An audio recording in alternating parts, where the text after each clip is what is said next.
नमस्कार दोस्तों, study for आईएसपीसीएस में आपका स्वागत है। आज हम लोग इस वीडियो में मार्च 2021 में जो भी बिहार में करंट डेवलपमेंट हुआ है उस पर हम लोग चर्चा करेंगे। तो चलिए शुरू करते हैं। 1 मार्च, देखिए 1 मार्च को विकास दिवस मनाया गया है और यह विकास दिवस किसके जन्मदिन पर मनाया गया है? नीतीश कुमार के जन्म दिवस पर। हम लोग पिछले वीडियो में भी जो फरवरी 2021 के बिहार समसामयिकी का जो डिस्कशन हुआ था उसमें भी हम लोग ये पढ़े थे। नेक्स्ट हम लोग आते हैं बिहार दिवस। बिहार दिवस 22 मार्च को मनाया जाता है। ठीक है, इस बार जो थीम है क्या है? जल जीवन हरियाली। ठीक है, तो हम लोग को इस बार थीम याद रखना है कि क्या है थीम? जल जीवन हरियाली। नेक्स्ट आगे बढ़ते हैं। नीति आयोग के द्वारा जारी आकांक्षी जिला कार्यक्रम। ठीक है, ये आकांक्षी जिला कार्यक्रम जो है वह नीति आयोग के द्वारा जारी किया गया है।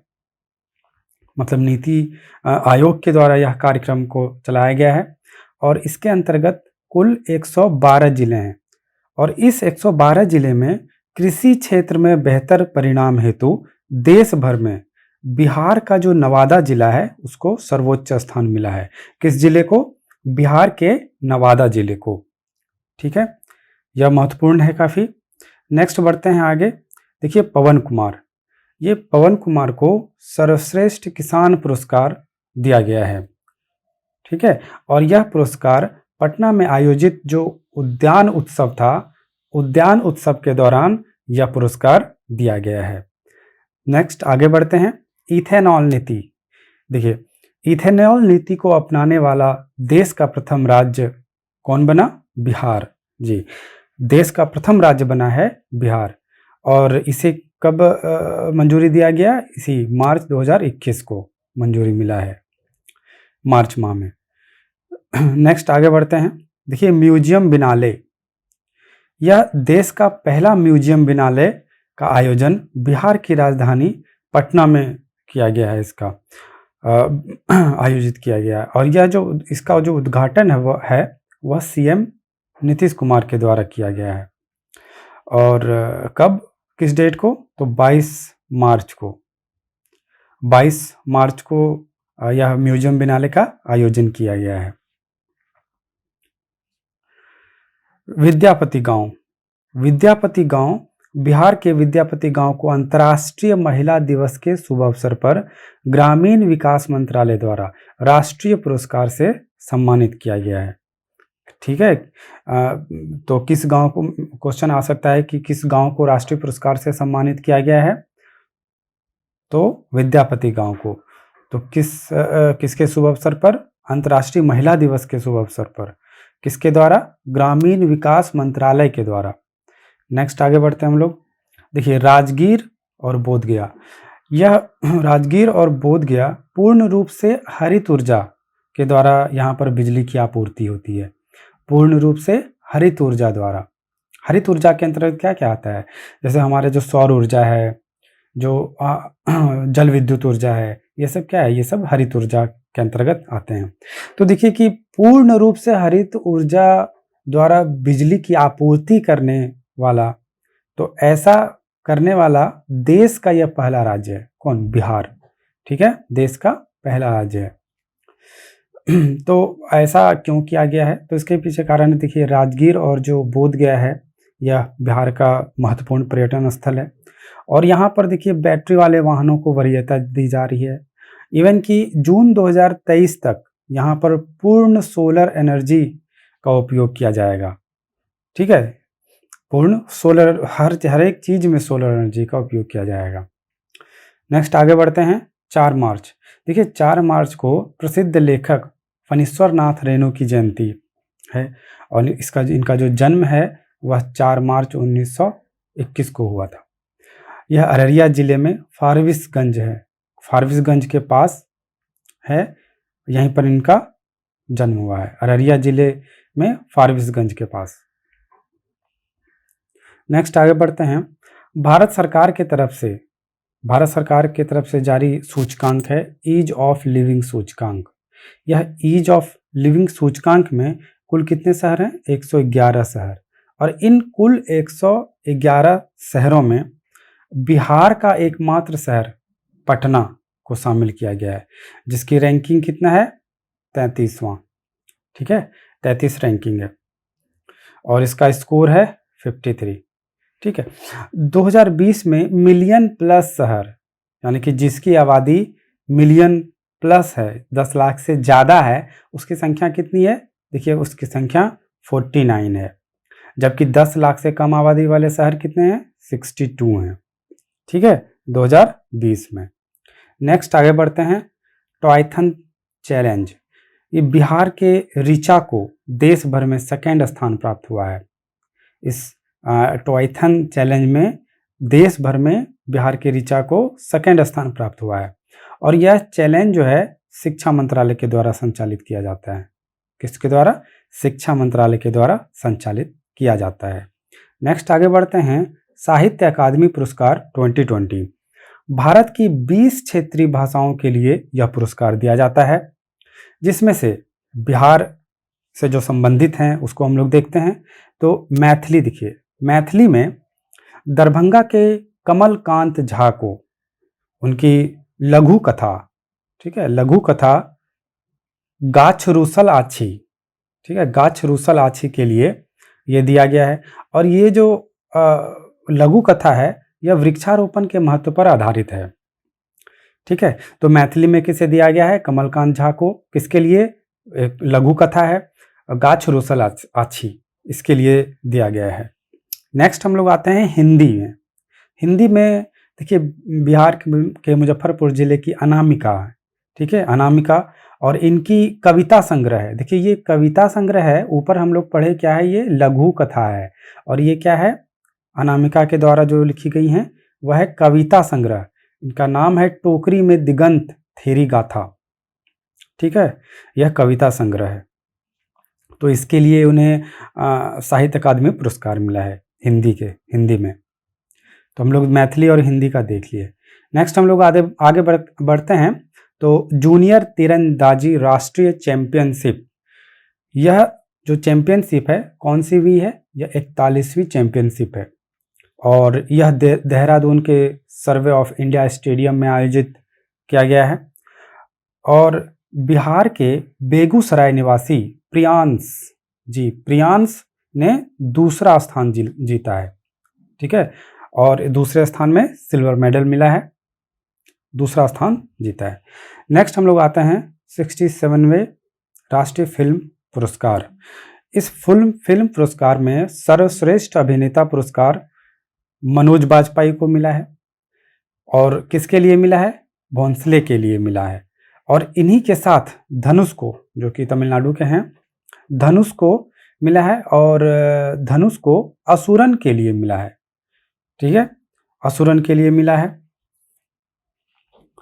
नेक्स्ट हम लोग आगे बढ़ते हैं। बिहार विधानसभा उपाध्यक्ष, देखिए महेश्वर हजारी हैं। महेश्वर हजारी बिहार विधानसभा के उपाध्यक्ष हैं। अध्यक्ष कभी कभी होता है कि उपाध्यक्ष पूछ दिया जाता है और हम लोग अध्यक्ष याद करके जाते हैं, उपाध्यक्ष ध्यान में नहीं रहता है तो कन्फ्यूजन हो जाता है। तो ये ध्यान रखना है, उपाध्यक्ष कौन है? महेश्वर हजारी। देखिए बिहार के लिए बंदरगाह की सुविधा विकसित की जा रही है और यह जो सुविधा है यह ओडिशा तट में, ठीक है, ओडिशा तट में बंदरगाह विकसित करके यह सुविधा ली जाएगी। तो इससे क्या होगा? बिहार में उद्योग क्षेत्र में वृद्धि होगी। ठीक है, तो बिहार के लिए बंदरगाह की सुविधा कहाँ विकसित की जा रही है? ओडिशा तट पर। यह ध्यान रखने वाली बात है। देखिए सुखोई विमान उड़ाने वाली बिहार की पहली महिला पायलट, यह मुजफ्फरपुर की अंजलि हैं। यह सुखोई विमान उड़ाने वाली बिहार की पहली महिला पायलट बनी और इन्हीं को अंतर्राष्ट्रीय महिला दिवस पर दिल्ली सीएम केजरीवाल के द्वारा भी सम्मानित किया गया है। ठीक है, नेक्स्ट आगे बढ़ते हैं। मिथिला पेंटिंग प्रशिक्षण संस्थान, यह देखिए मधुबनी जिला में स्थापित किया जाएगा। मिथिला पेंटिंग प्रशिक्षण संस्थान कहाँ किया जाएगा? बिहार के मधुबनी जिले में। मधुबनी चित्रकारी भी काफ़ी प्रचलित है। नेक्स्ट, इलेक्ट्रिक बसों के संचालन में ये बिहार जो है दिल्ली और केरल के बाद देखिए तीसरे नंबर पे आता है। ठीक है, इलेक्ट्रिक बसों के संचालन में अब पूरे देश में पहले स्थान पे तो दिल्ली है, दूसरे स्थान पे केरल और तीसरे स्थान पे बिहार है हमारा। ठीक है, नेक्स्ट आते हैं बिहान ऐप और ऑनलाइन पोर्टल। बिहान ऐप और ऑनलाइन पोर्टल, यह जो है ये किसान की समस्याओं और मुद्दों के समाधान के लिए इस ऐप और पोर्टल का शुभारंभ किया गया है और यह बिहार सरकार के द्वारा एक डिजिटल प्लेटफॉर्म लॉन्च किया गया है किसानों के लिए मुख्यतः। ठीक है, तो यह बिहान ऐप और ऑनलाइन पोर्टल क्या है? मुख्यतः किसान की समस्याओं और मुद्दों का समाधान करेगी। नेक्स्ट हम लोग आते हैं जहानाबाद की वानावार की पहाड़ियाँ। वानावार की पहाड़ियाँ, ये देखिए, ये ध्यान रखने वाली बात है कि पूछ देगा कि वानावार की पहाड़ियाँ बिहार के किस जिले में स्थित हैं, तो यह है जहानाबाद में। ठीक है, और यहाँ पर बर्ड वाचिंग साइट के रूप में भी इसको विकसित किया जा रहा है। ठीक है, बर्ड वाली यहाँ पर आके हम लोग तरह तरह की चिड़ियों को देख सकते हैं। नेक्स्ट हम लोग आते हैं बिहार के किशनगंज जिले में। देखिए, बिहार का जो किशनगंज जिला है और यहाँ पर चाय का उत्पादन होता है। ठीक है, किशनगंज जिले में चाय का उत्पादन होता है जिसे कि अंतर्राष्ट्रीय स्तर का दर्जा दिया जाएगा। ठीक है, दिया जाएगा। तो चाय का उत्पादन कहाँ होता है? किशनगंज में, बिहार के किशनगंज जिले में। नेक्स्ट हम लोग आते हैं भारतीय यात्रा एवं प्रबंधन संस्थान। यह इसकी स्थापना कहाँ की जा रही है? गया में की जा रही है।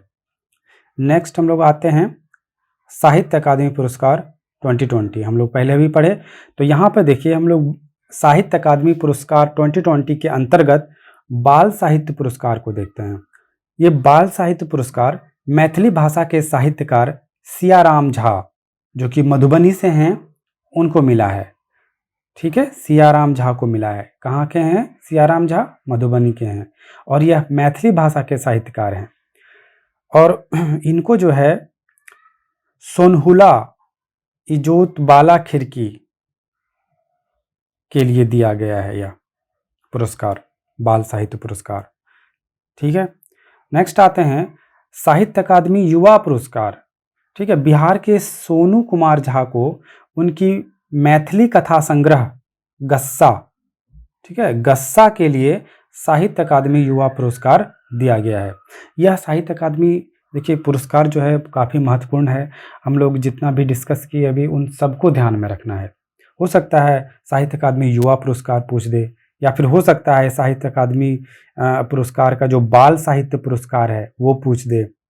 ठीक है, तो ये सब ध्यान रखना है। अब देखिए मशरूम हब, नालंदा जिले के हरनौत के आंगनवाड़ी केंद्रों में मशरूम हब बनाने की घोषणा की जा रही है।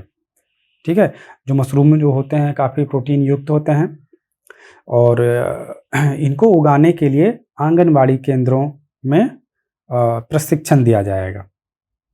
ठीक है, प्रशिक्षण भी दिया जाएगा और इन सबको हब बनाया जाएगा आंगनवाड़ी केंद्रों को। नेक्स्ट चलते हैं centre for monitoring Indian economy report. इस रिपोर्ट के अनुसार फरवरी 2021 तक बिहार का बेरोजगारी दर 11.5% है। ठीक है, तो यह ध्यान रखना है किसके अनुसार? Centre for monitoring Indian economy report के अनुसार फरवरी 2021 तक बिहार का बेरोजगारी दर कितना है? 11.5% तक है। ठीक है, तो मार्च 2021 में जितने भी करंट अफेयर्स थे बिहार से संबंधित उन सारे को हम लोग देख लिए। नेक्स्ट वीडियो जो आएगा अप्रैल 2021 से संबंधित जो भी करंट डेवलपमेंट हुए हैं बिहार में उससे संबंधित होगा। तो थैंक यू वेरी मच।